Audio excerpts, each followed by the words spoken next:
শুরুতেই গোপাল আর রাহুলকে অনেক অনেক শুভেচ্ছা।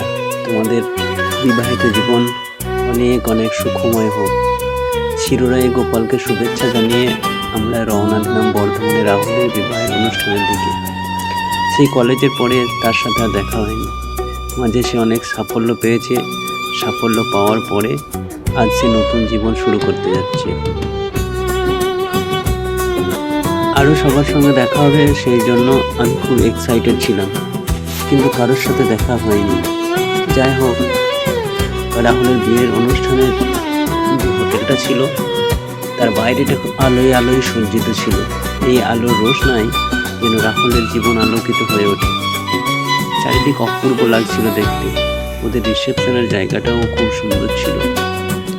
দুজনকে দেখতেই চমৎকার লাগছিল। বন্ধুর মুখে হাসি দেখে আমিও খুব খুশি হচ্ছিলাম।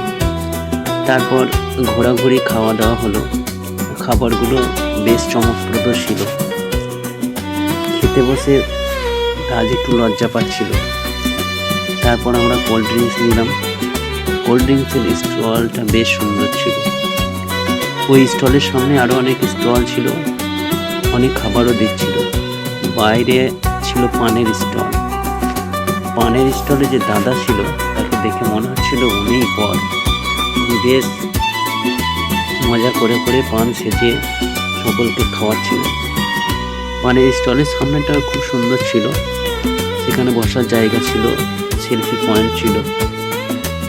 তারপর আমরা রাহুলকে বিদায় জানিয়ে সেলফি পয়েন্টে এসে কিছু সেলফি নিই, কিছু ফটো তুলি, তারপর বাড়ির দিকে রওনা দিই।